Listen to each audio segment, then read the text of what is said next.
Good afternoon, and welcome to episode 36 of the Ripper Podcast. Look, I'm not saying you should play college football till you're 28 years old, but it does make for an entertaining story and a good quarterback.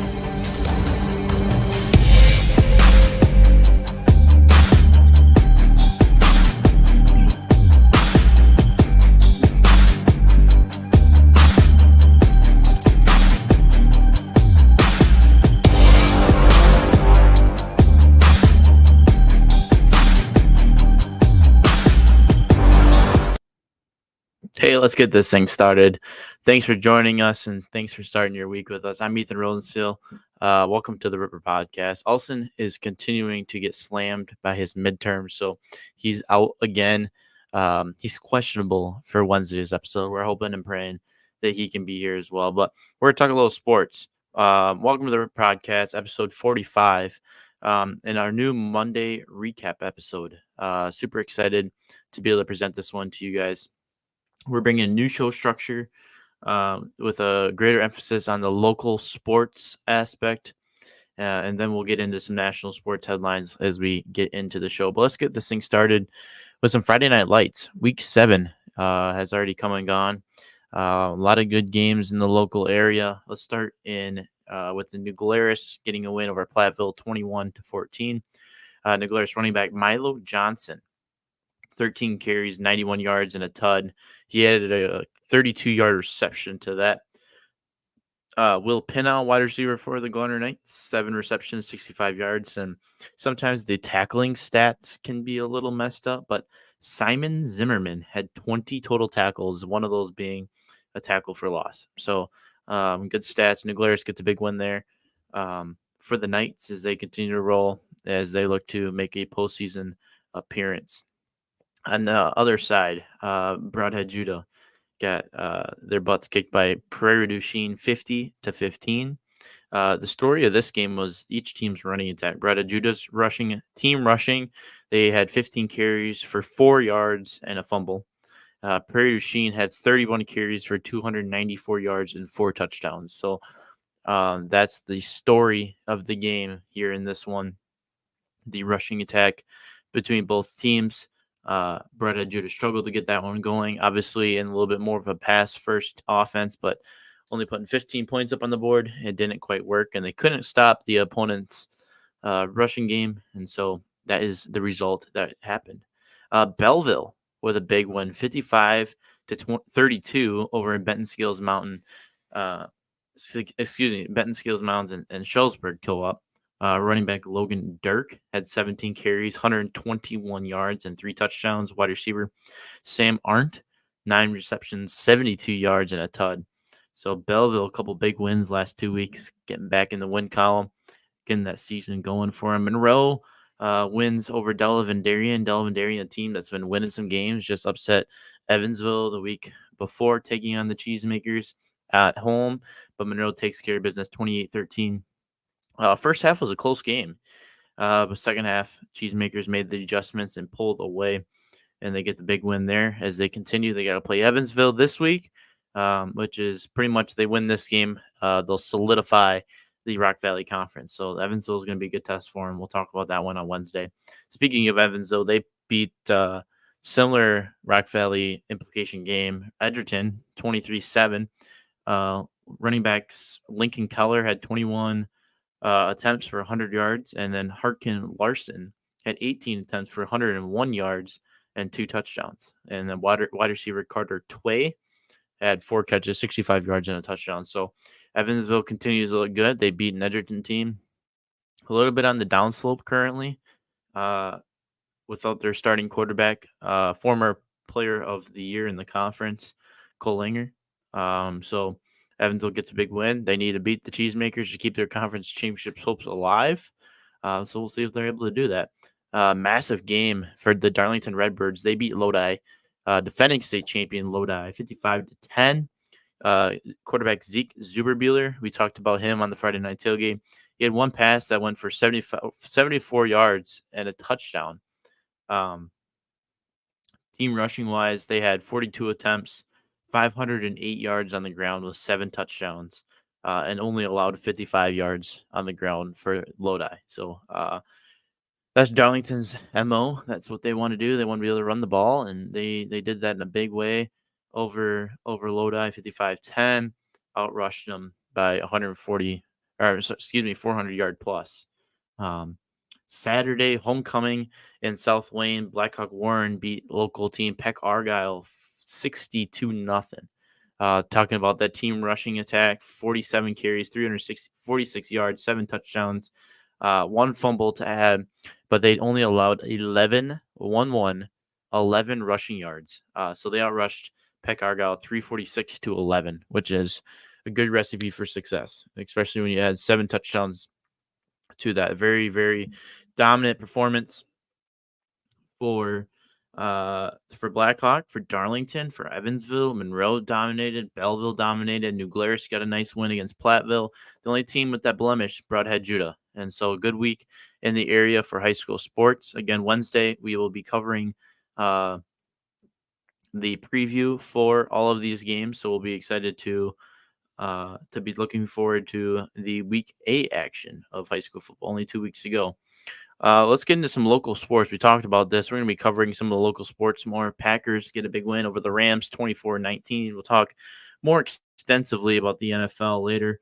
But Jordan Love, 15 for 26, 224 yards, 2 touchdowns with an interception.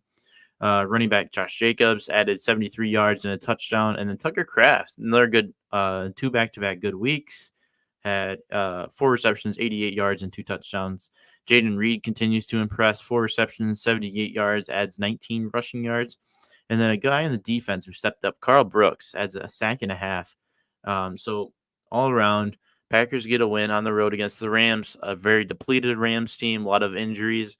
Biggest question is so far, Jordan Love's first win of the season gets his team to 3-2. Is Jordan Love living up to his contract hype? That's my biggest question right now. Obviously, it was a situation where the Packers had to sign Jordan Love to what they did.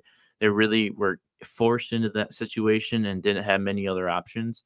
But with that being said, is Jordan Love playing to the level of him, of which he deserves the money that he was given? I don't know. I don't know if I would say Jordan Love. It's kind of an interesting thing because when you talk game plan with a specific player, when Malik Willis was in, obviously it was a run the ball. Malik Willis can run the ball himself very efficiently, and that was the strong suit. When they did that, they had a very, very good game plan. They played teams who struggled to stop the run, being the Titans and Colts. So 2 teams, bad run defenses, and it worked for them. Josh Jacobs was able to play well.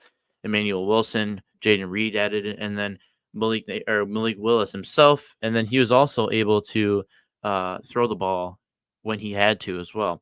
When Jordan Love comes into the game, it is a little bit more of, hey, let's go 50-50, throw early, run when we have to. Obviously, Jacobs added 19 carries, and there's a couple other guys that had a handful of carries themselves, so pretty balanced attack in the passing versus rushing offensively for the Packers. But Jordan Love, 15 for 26 isn't horrible. The interception coming on that, preventing a safety kind of pick six type thing, really kind of weird looking. Jordan Love missed a few throws though, but he gets his first win, and that's what matters. It doesn't matter how you do it, as long as you get wins.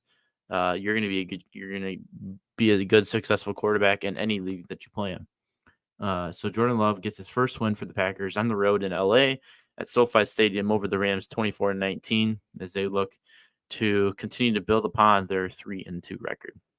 Let's get back to the Brewers. Few days removed from their showdown, but they lost in the wild card series to the Mets 2-1. Brewers postseason continues. Struggles continue. Here's a couple takeaways that I had from that. Obviously, disappointing result for all Brewer fans, all Wisconsinites. Not exactly what we were hoping for, anticipating. I was lucky enough to go to the game 1 of the series. I kind of talked about that last episode. Crazy atmosphere at the beginning.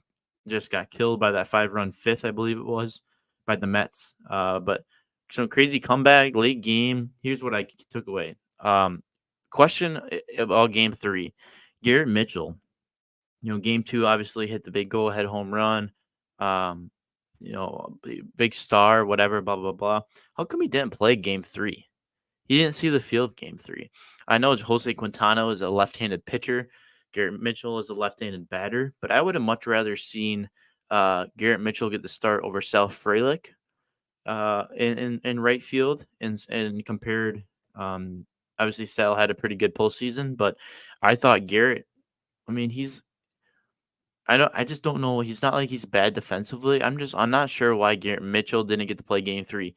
Even didn't even get to pinch hit at all. He did not see the field once, and that's disappointing. I mean, he's a guy who quite literally kept the Brewers season alive, and then he gets he sits on the bench and doesn't get to do anything following. That's a big question mark for me. I'm not 100% sure on that. They're in the ninth inning. Joey Ortiz, ninth inning, I think there's one out maybe. I think Sal was on first.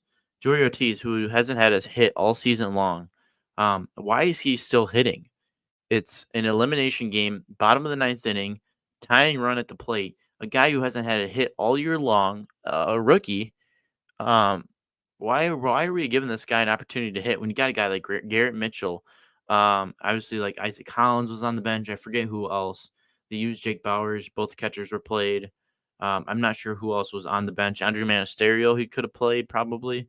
Um, but why is he, I'm not sure why Garrett Mitchell, or excuse me, Joey Ortiz is getting an opportunity to hit. Obviously, if Joey Ortiz hits, we're not having this conversation. If he gets on somehow, whatever, we're not having this conversation. That's the hard part about critiquing this. But that's just a decision that I'm not 100% sure of. I would have, with Garrett Mitchell sitting on the bench in the bottom of the ninth inning, especially after what he did the week before. I'm just that's a big question mark for you. I'm not 100% sure. But in the end, the young guys are the ones that produce for the Brewers. Uh, big names. William Contreras, Willie Adames, Reese Hoskins. Some of these big guys, obviously Yelich was hurt. Some of these big name guys who are getting the big bucks, they were brought. I mean, a guy like Reese Hoskins was really brought in for his postseason experience coming from the Phillies, and just couldn't get that production needed. Um, and the young guys are the ones. Garrett Mitchell's, Jackson Churio, who is phenomenal. Sal stepped up. Blake Perkins played well. Bryce Terang was lights out, and then the best pitcher as well. Talking about the pitching staff, Tobias Myers put up the best starting job out of the 3 games in Game 3. So the young guys get the job done for the Brew Crew. Kind of an interesting philosophy there. But we'll be talking about the Brewers postseason or off season and some of the moves that they ended up making to try and improve upon the round 1 exit that we've seemed to have every year. I mean, we haven't won the playoff series since 2018. So always very difficult to be able to swallow when the Brewers do this. It's to a point where as Brewers fans, we kind of expect this. And the worst part is you come into the series and social media and everyone around the Brewers, all the players are saying this team's different. This is going to be a good team. And every year we buy into the hype, and it just seems never prevail. It's always the same thing. It's just disappointing. Obviously, hope to bring a guy like Willie Adames back. Had a career year in a contract year when he needed to have it. He had it. Brewers made the right decision keeping him in town. Hopefully we can bring him back. I think he's a guy that's got to come back. He's huge for the franchise, not only on the field but in the clubhouse. I sure do hope that he's back in a Brewer uniform come February, with spring training. So we'll be continuing to monitor the Brewers off season. No doubt about it. A team that's coming out of the off season in Milwaukee is the Bucks. First preseason game last night. They dropped it to the Pistons 120-87. Notable players: Dame Lillard played, dropped 15 points, went 4 for 6 from the 3-point arc, and 5 for 10 from the field. Bobby Portis, 16 points, 4 for 5 from 3-point range, and 5 for 7 from the field. So a couple of big guys: Chris Middleton, Giannis. Those 2 guys did not play. But the Bucks dropped this one. Obviously, preseason, it's hard to look at, but a couple notable guys in the ball game. Bucks open the season in the next few weeks, so we're excited to see them get going. Another team that looking to bounce back from a disappointing postseason last year. So we'll see how they can do that. Blackhawks opening night tomorrow night. Blackhawks taking on the Utah Hockey Club. First game in franchise history for Utah. Let's talk about some keys to having a good year for the Blackhawks. Connor Bedard needs to be able to stay healthy and continue to produce. Being in Milwaukee, actually, the Blackhawks came and played in their home away from home series at the Pfizer Forum, and I was lucky enough to be able to go to that game over the week this past weekend on Saturday. I never really realized how good Connor Bedard really is. I mean, he is just a difference maker out there. He's very, very similar to Patrick Kane. He gets your full attention when he's on the ice. The difference about Patrick Kane and Bedard is Bedard's not afraid to hit anybody. He's a physical guy in the corner. Patrick Kane always kind of stayed away from there. You know, if he got hit hard, usually there was a fight to follow. Bedard got kicked out of the game, that preseason game, for fighting with about 3 minutes to go in the game. Bedard's a scrappy player. He's young, and he really can produce, and he's got the skill set of a guy like Patrick Kane. So Bedard's going to be really, really fun to watch. He's got to be able to stay healthy this year and produce. Young guys, where are we going to see some of these young guys step up and produce? Lucas Reichel, a guy we often see play on the same line as Connor Bedard. Philip Kurashev, who's turning into a veteran now, a captain for the Blackhawks, I do believe. At least he was through the preseason. But he's a guy who's going to be able to step up here. Both of those guys had pretty good years last year. Ryan Donato, who I would argue is a veteran now. How is he going to be able to continue to produce? An Alex Vasilic, Alex Vasilic, I think is how you pronounce it. Number 72 last year. I'm not sure if he changed numbers. A lot of players do over the postseason or the offseason. But defensive player, young guy. Fans like him a lot in Chicago. How he steps up. Notable players. A lot of additions from free agency. Obviously, Peter Mrazek's back. He had a really, really good year between the pipe for the Hawks. Leader Connor Murphy is back. Alec Martinez, who comes from Vegas, has a lot of postseason experience. Big veteran guy, going to be a good leader. Adds to the defense. Obviously, Seth Jones is back. Teuvo Teravainen comes back to Chicago, a player who was a part of the Blackhawks Stanley Cup run back in like 2016 area, 2018. During that time, Taylor Hall comes back. He's a guy who got hurt last year. He looks to stay healthy because when healthy, he's a really good player. New captain, Nick Foligno is in town. How is he going to continue to be able? He's a guy they brought in to develop Bedard, and he takes over as the captain now for the Hawks. And then Andrew Athanasiou, how does he perform as well? Another guy who blossomed in Chicago the last few years. So it'll be interesting to see how these guys. I think the Blackhawks have a pretty good roster this year. Actually, I'm super excited to be able to see that opening night. It's a late one, being in Utah, but they got the nightcap opening night tomorrow, taking on the Utah Hockey Club. So we'll be talking a little bit more about the Blackhawks when we get to the national sports. Badgers, big blowout win against Purdue. First kind of in a long time for the for the Badgers. They beat Purdue 52-6. Quarterback Braden Locke, 20 for 31, 359, 3 touchdowns, 2 interceptions. Big day through the air for him. No Chez Mellusi. He's taking personal time to try and heal, which opened the door for Tyree Walker. 19 carries, 94 yards, 3 touchdowns. As a team, they rushed for 228 yards and 4 touchdowns. Darian Dupree, who's a true freshman that everybody is in love with in the Badgers organization. He also got quite a bit of playing time. Didn't put up the greatest numbers, but he's a guy that they're going to try and develop.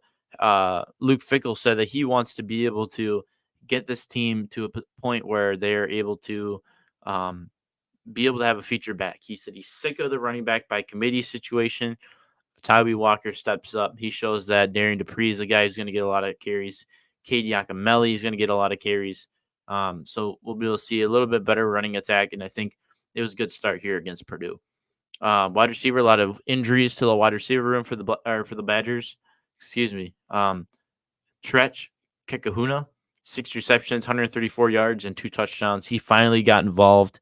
A lot of people were saying that Kekahuna was very, very good, very impressive in the training camp. When they were at Platteville in practice, they very, very impressed by this guy. Finally got the opportunity to play, and he showed it. Defense continued to play well, obviously holding Purdue to 6 points. JT Seagreaves, Wisconsin alum, got a nice catch. He's one of the highest rated PFF players as well. So JT had a game. He's starting to get some action, which is super awesome for him. Super happy for him, rooting for him. But the Badgers get a big win over Purdue. Obviously, Purdue really struggling right now. New head coach. They're trying to figure that whole thing out. But Badgers get it done. They're going to look to continue to roll. They play Rutgers, who's a good team. They just got beat by Nebraska, though. So they'll be looking to bounce back. It's an early kick on the road for the Badgers. So we'll see. We'll see how they handle that one. But the Badgers get the job done against Purdue 52-6. Let's get into the grand scheme of college football. Week 6 in the books. What a week. A week coming into the weekend, there was, I think, one top 25 game. The rest were just whatevers. And it made for multiple upsets. Let's start at the top. Bama upset by Vanderbilt 40-35. What a major upset in this one. The goalpost ends up in the Nashville River. Just crazy. Vandy got fined like $100,000 for storming the field. I don't really think they care about that. Massive big win for Vanderbilt over Bama. I think we're kind of starting to see, it's always kind of been because Bama Georgia was last week, right? Where we've always kind of saw and it's always been a thing where you take a bye week before your big game, so you have extra time to prepare. I think we're kind of seeing where you need a bye week after your big game, because these big games they take so much out of you. They're down to the wire. They're so physical, so demanding, and they take so much out of you, and you got to be able to be refreshed. And especially when you get that win. Bama got a big win over Georgia. They're now the best team in the country. All these things, and then they go play Vandy, and they get humbled because they're up here when they need to be down here. And that, I think we're seeing, is that bye week is really needed to be able to refresh a team after a big matchup. I think that's something that is going to be noted going forward in college and even in the pros as well. So Bama upset by Vandy. Tennessee also upset by Arkansas 19-14. Prime time, I think Arkansas got fined like $250,000. I don't know what they did differently than Vandy, but Arkansas storms the field. Big upset against Tennessee. Last play of the game, Nico ends up like running the ball and tries to get out of bounds. Then the clock expires, and then I'm not exactly sure what he was doing, to be honest, but ends up being a Arkansas dub over Tennessee. Oregon on Friday night beat Michigan State 31-10. Iowa and Ohio State. Ohio State wins 35-7. According to the Pat McAfee show, AJ Hawk, former Packers linebacker and Ohio State football player, was a little upset. Someone in ESPN said that it was a disappointing loss for Ohio State, and almost should be a disappointing win for Ohio State, and almost should be considered a loss because that they only put 35 points up to Iowa and they allowed 7. First points a ranked opponents allowed for against Iowa all year, or something along those lines, or in a long time. So that's kind of an interesting thing there. Not sure about that, but it was kind of a fun little time on the Pat McAfee show earlier today. Hearing that. Georgia, they get a bounce back win after Bama 31-13 over Auburn. Carson Beck looked good. They get a nice bounce back. They're going to try and win out the rest of the year and get back into the college football playoffs. It's wide open right now. Seems like we might be able to get like a 2-loss team in there. It's going to be fun to watch. Miami survives College game day down in Berkeley, California. For the first time, Miami travels like half the country, like 6-hour flight. They survive. They come back. A 25-point deficit for Miami on the road, prime time in Cal. Crazy atmosphere. They get the job done. Massive win for Miami. Minnesota finally knocks down USC 24-17. A QB sneak by Minnesota with about 56 seconds in the game. gets the job done. USC finally humbled. They shouldn't have beat the Badgers last week, but they did, and Minnesota gets the job done. So USC falls big time. They're 2 losses now to Michigan and Minnesota. They could be 2-3 right now, which is crazy to think about. Penn State beats UCLA 27-11. Drew Aller plays, Drew Aller's playing his game, and I think this Penn State coming into, the beginning of the year, we were talking about the Penn State new offensive coordinator. Are they going to be able to get back to playing that Penn State football? Well, they are. Drew Aller, 237 yards, a touchdown, low 20s and passing attempts. This Penn State football, they're doing what they want to do. They look good. Massive game. A&M upsets Missouri 41-10. A&M rushing game leads the way. Missouri's rushing game struggled. And that was, again, we've kind of talked about that with the Friday Night Lights. Struggling run game for Miami. A&M's rushing game blossoms, and they get the job done 41-10. Michigan, quarterback situation continues to struggle. Washington beats them 27-17. Their Alec Orji gets benched, and their struggles continue. I think they tried out a third guy now. I'm not 100% sure what they're gonna do moving forward, but another struggle for these guys. Boston College beat by Virginia. Just the amount of upsets is just wild. 24-14 Virginia over Boston College. Another struggling game for BC on the road. Nebraska got the job done against Rutgers. Both these teams playing good football right now in the Big Ten. But a 14-7 classic Big Ten, low-scoring defensive, run-the-ball kind of game. Love to see it. Clemson kind of starting to come into their own a little bit. They beat Florida State, which isn't necessarily anything impressive, but they're stringing together some wins. Klubnik and Maffa and the boys lead Clemson victory 29-13 over FSU. Boise State 62 over Utah 30. Ashton Jeanty, now the front runner for the Heisman. He's now the betting favorite. He had 13 carries, 186 yards, 3 touchdowns. This man is an absolute stud. My Cowboys probably going to need to draft a running back in this upcoming draft in April. Ashton Jeanty deserves it. He said he turned down multiple offers to transfer, lots of money, and he wanted to be a part of that Boise State team, and he's showing it right now. He deserves the Heisman. He's got the character. He's got the attitude. He's got the skill set. He's got the physicals. He's got everything. Ashton Jeanty looks very good, and I'm loving what I'm seeing out of this guy right now. The leading betting favorite right now for the Heisman. Navy over Air Force 34-7. Army over Tulsa 49-7.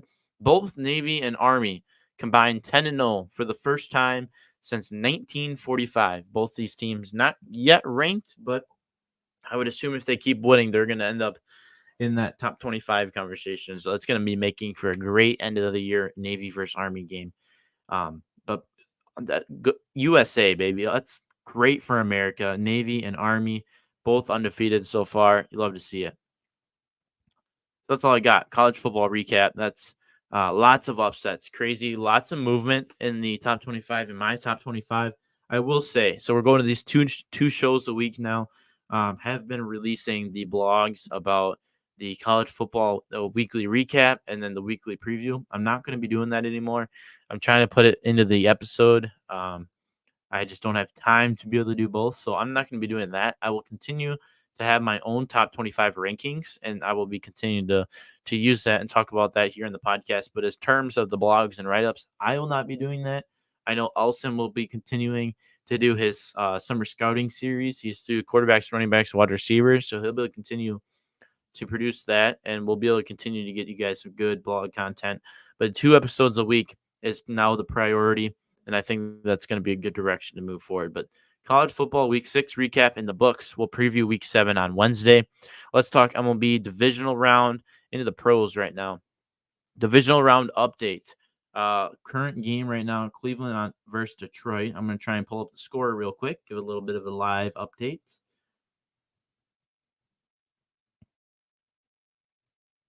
So Detroit beat Cleveland 3-0. So the series is tied at 1 apiece. Next game coming up is the Royals versus Yankees at about 6:30. So that'll be getting going really soon. So series tie between Cleveland and the Tigers one apiece. The Yankees lead Kansas City 1-0. Split right now between the Mets and Phillies, and the Dodgers and Padres are also split as well. So good tight matchups right now in these series.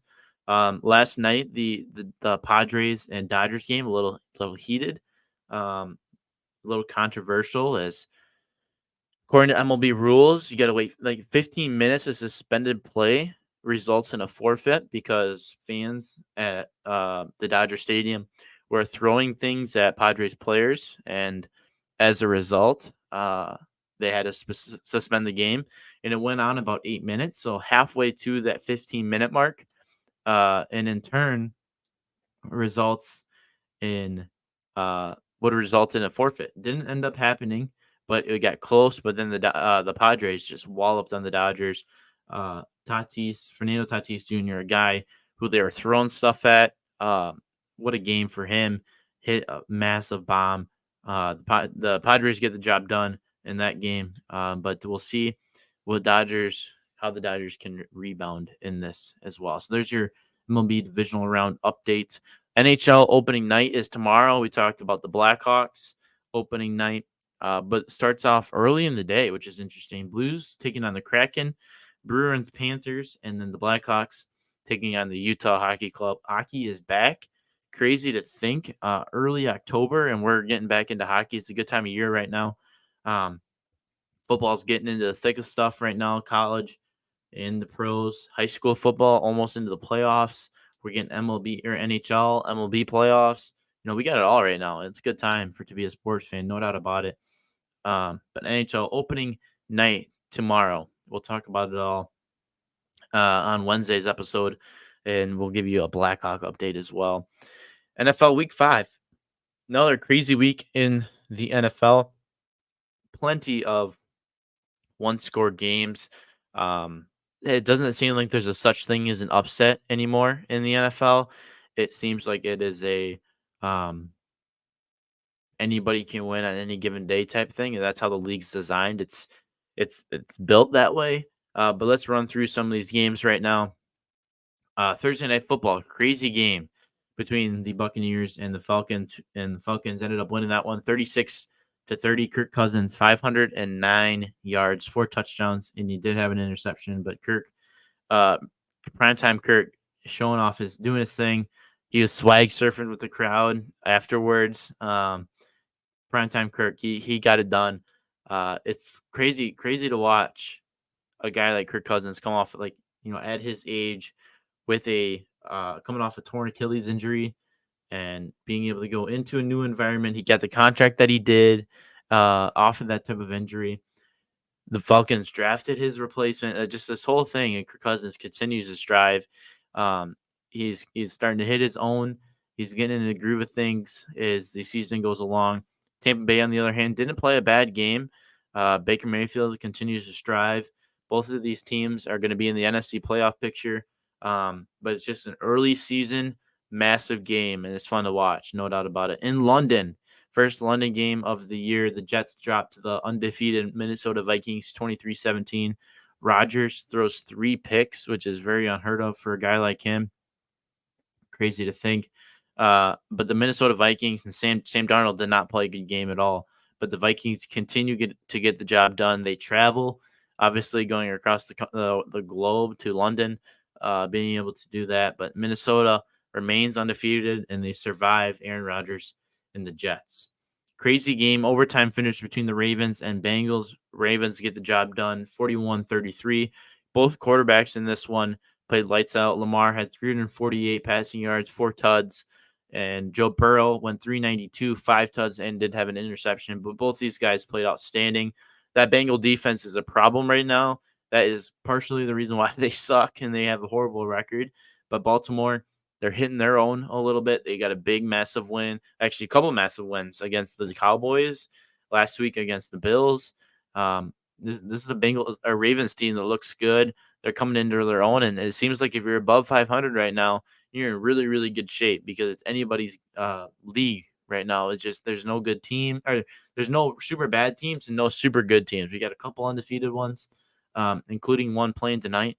but it seems like anybody can win this an NFL game on any given day, which is super fun to watch. Jacksonville 37 over the Colts 34. Joe Flacco continues to just absolutely mash 359 yards, 3 touchdowns. Obviously, they didn't get the win. Trevor Lawrence, though, 371, 2 touchdowns, 1 interception. Jacksonville, just another high scoring game. And that's what we love to see as NFL fans. We want to see points. And we're able to get that in the last few games that we've just recapped. A lot of high scoring, a lot of quarterbacks putting up big numbers. It's a fun time to be an NFL fan. Washington, though, another big win over Cleveland, 34-13. Jaden Daniels, 238 yards, an interception, and a touchdown. Added 11 carries for 82 yards on the ground. Jaden Daniels, leading offensive rookie of the year candidate. This team is rolling, and they're fun to watch. No doubt about it. Buffalo drops to Houston 23-20. Josh Allen, 9 for 30, 131 yards and a touchdown. Left the game with a very apparent head injury and ended up returning. And a lot of NFL fans, a lot of people who watched this game sounded off on Josh Allen being able to come back into the game. Obviously, everybody knows how much of a competitor, how much of a warrior Josh Allen is. But for the fact that he came into the game after watching his head hit the turf, I mean, it hurt my head just to watch. And just the fact that he was able to come back in and play. I don't know about it. I think that was a pretty serious head slam onto the ground. I mean, I don't know. It's a tough one. It's a tough one for me because a guy like Josh Allen, he's there's nothing that's gonna hold that man from being on the field. The defense forced a turnover, and it just seemed like just like that he was right back on the field and playing. But 9 for 30, not the greatest completion percentage, but they just dropped that one to Houston. Chicago, Caleb Williams looked great, 36-10 over Carolina. Caleb Williams settled in, 20 for 29, 304 yards and 2 touchdowns. Kind of that first game that we've seen from Caleb Williams that he's like, okay, yep, he looked good. He's settling in. He's playing Caleb Williams football. Chicago fans got to be loving it. Big win for the Bears in this one. Arizona with a massive win over the San Francisco 49ers, 24-23. Niners 2-3 right now. They're missing Christian McCaffrey. Jordan Mason's played great for him, but Christian McCaffrey, the type of versatility, pass through the air, and also running the ball, just it's just the presence of him and what he does for a defense game planning. They missed Christian McCaffrey, no doubt about it. But a couple turnovers forced by the Cardinals, they get the job done. They beat the Niners, massive, absolutely massive for the Cardinals in that one, especially for the Cardinals who were a better team than what their record showed coming into this game, and I think both teams are now. Both of these teams are much better than what their records show. How about the Giants? Without Malik Neighbors, get a massive win against the Seahawks, 29-20. Giants offense is looking great. Daniel Jones he looks like he's rolling right now. They're going to get Malik Neighbors back, I believe, this week. So watch out. I mean, this Giants team, who knows? I mean, who knows with anything right now? It's so hard to make predictions in this league just because you never know what's going to happen. Super fun to watch. We're here for it as sports fans. Sunday Night Football. The game ended this morning, like 15 hours ago, maybe. Cowboys got a massive win. My boys hung on against all odds. We got a big win on the road against the Steelers, 20-17. Dak's game-winning touchdown with about 20 seconds to go to Jalen Tolbert, which is a very underrated, difficult catch by Jalen Tolbert. Gets the job done. The refs were definitely not on our side. Conditions, definitely not on our side. Injuries, definitely not on our side. The football gods were not on our side, but against everything, Mike McCarthy called a great game. Offensively, Mike Zimmer, that defense played outstanding with all of the injuries that they had to work through. And just what a game all around for the Dallas Cowboys. We're 3-0 on the road, which is kind of crazy to think that we suck at home right now, but we're very good on the road. massive win for the Cowboys. I'm super pumped for it. I think we got to play the Lions this week, which will be fun. We'll preview that game on Wednesday's episode. But man, massive win for the Dallas Cowboys in this one. That is all of the games to recap here so far. But we got one more game left here in this week of football. Monday Night Football, Saints taking on the Chiefs. I think Arch Manning's going to be on the Peyton and Eli show, the Manning cast. So that'll be kind of a fun thing to watch there. But Saints and Chiefs, two teams they've been very successful so far. The Saints got off to a super hot start, couple blowout wins for them. They've fallen their last few. A Chiefs team who just continues to win. The big question is they haven't had that game where they can really look back and be like, man, we played a good game. We really played well all three phases. We did a great job. They haven't had that yet, but they've still continued to win. Travis Kelce just got kind of back into the swing of things last week. I'm assuming that they will continue to utilize him in the ways that they need to. On the Saints side, how can they get back to their winning ways? They've dropped the last few. They were blowing teams out to start the year. What's different than what they had now? It's going to be interesting to see what they do in this game against the Chiefs team. That's defense is really, really good. And obviously playing Patrick Mahomes, Travis Kelce, they got injuries to the offensive side. They still got guys like Xavier Worthy, Juju. The Chiefs team is still really, really good. But I'm going to be interested to see how can the Saints overtake the Chiefs in this one. I would not rule anybody out right now. The Saints easily could win this game. Monday Night Football, though, Kansas City. Jason Kelce on Monday Night Countdown in Kansas City with his brother Travis. Script writers, it seems like, have this one under lock. Taylor Swift probably going to be in town. This is going to be a fun one to watch. I'm going to probably take the Chiefs to win. It seems like you always get punished when you go against Patrick Mahomes. But this is the new NFL this year. This year in the NFL, anybody can win any given day. Saints very easily could win this one. I'm not sure about it, but it's going to be a fun one to watch. Monday Night Football on ESPN tonight. Can't wait for it. Chiefs Saints. It's going to be a fun one to watch. But with that being said, that's all we got today, folks. Appreciate you joining me. Episode 45 of the podcast. We're nearing episode 50, that 50 mark. Super excited. Don't worry, we're not going to be long. This week, Wednesday. 2 episodes a week is the plan.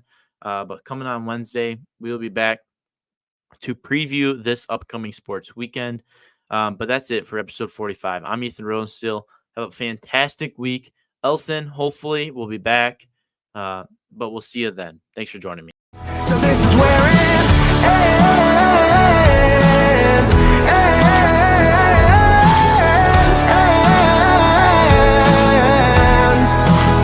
This is where